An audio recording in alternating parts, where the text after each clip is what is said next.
E qual que é o obstáculo que vocês têm percebido nessa busca pela transformação do Estado brasileiro?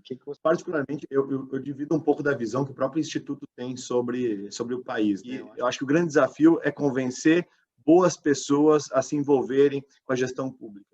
Assim como nas empresas a gente busca, né, ter boas pessoas como sócio, né, como funcionários, inevitavelmente na gestão pública brasileira a gente carece de liderança, de pessoas capacitadas, engajadas em fazer a transformação. Os desafios são enormes e para elencar as prioridades, né, para conseguir chegar em consensos mínimos, a gente precisa de gente qualificada para fazer o debate público, seja, né, dentro do poder legislativo, no executivo, no judiciário, seja na imprensa, e até é bacana poder ver também os jornalistas que são agraciados aí com as bolsas.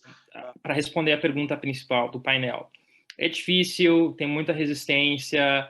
A resistência, não estou aqui falando necessariamente de resistência política, estou falando de resistência, uma resistência que nós, organizacional, que a gente vê dentro de empresas, inclusive, quando você vai fazer um turnaround dentro de uma empresa, você sente isso. Mas o governo é muito mais exacerbado. Eu acho que uma boa mensagem positiva que a gente pode mandar aqui de Brasília, Eloy, é que é possível. Eu acho que a gente tem feito grandes avanços, tem o maior número de reformas microeconômicas da história do Brasil. A gente também está tendo aí grande avanço de reformas macroeconômicas. Vamos ver como é que a tributária administrativa andam. Bom, Eloy, não sei se tem tempo suficiente, mas eu acho que o ideal seria desmembrar essa pergunta em três, né? Primeiro, na relação do judiciário com os particulares. Segundo, na relação do judiciário com os outros poderes. E terceiro, na relação do judiciário com a própria administração da justiça. O judiciário tem um papel para os particulares que é complementar ao papel do regulador.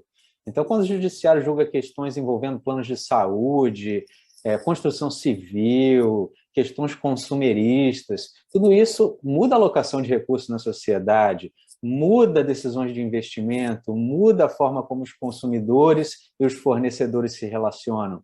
E isso só acontece de uma forma benéfica para a sociedade se os juízes trabalharem em conjunto. E muitas vezes não é isso que acontece.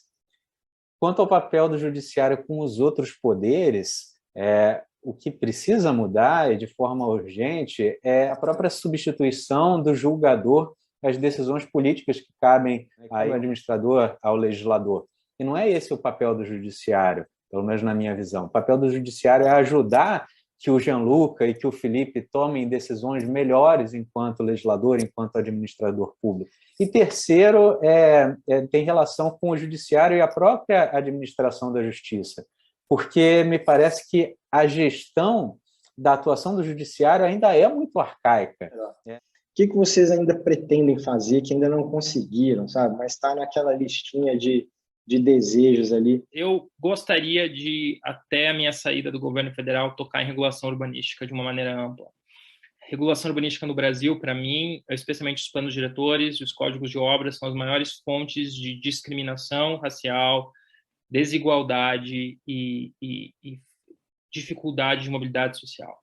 É inacreditável como ninguém fala disso. É inacreditável como ninguém fala disso. Parece que os planos diretores servem para proteger as pessoas que já estão estabelecidas nas suas residências e impedir acesso à infraestrutura, proximidade de emprego, a ideia de transformar todas as cidades em Brasília, espraiadas, horizontais, onde os mais pobres moram a 40 quilômetros do piloto de Brasília, que é o centro. Mas tratando do judiciário, eu acho que o que a gente precisa de forma mais urgente é pensar em como nós conseguimos solucionar conflitos sem a utilização de um mecanismo tão caro como o sistema de justiça.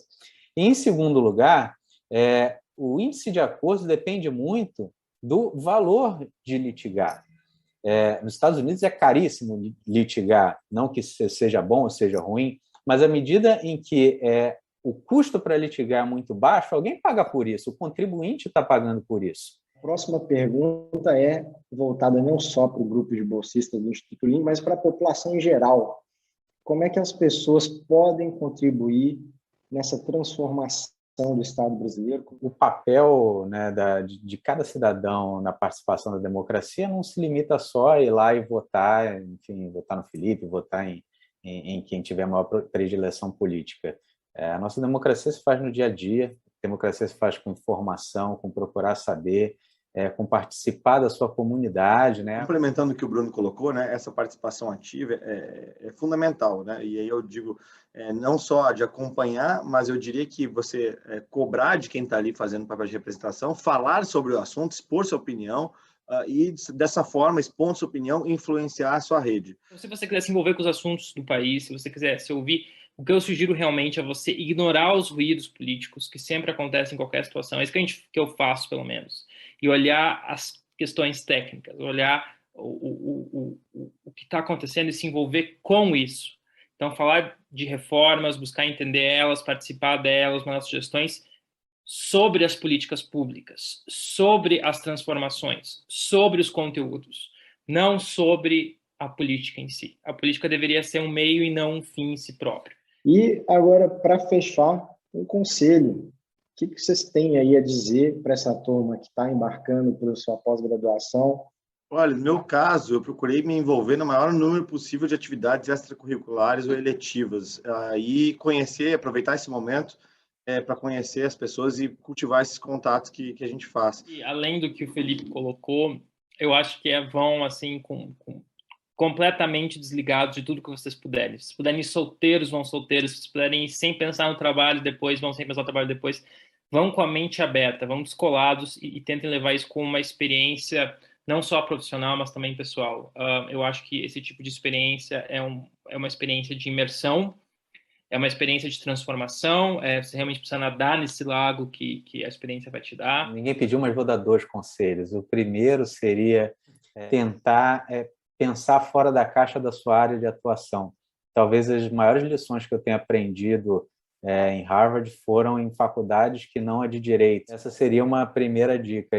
E a segunda, talvez em alto interesse, é que me preocupa muito a fuga de cérebros, e a gente precisa muito desse material humano aqui no Brasil. Então, é muito legal ver brasileiros, né, se destacando em suas áreas em outros países, mas a gente precisa também desse conhecimento aqui. Aproveitem esses caminhos aí que estão abertos, aproveitem as oportunidades.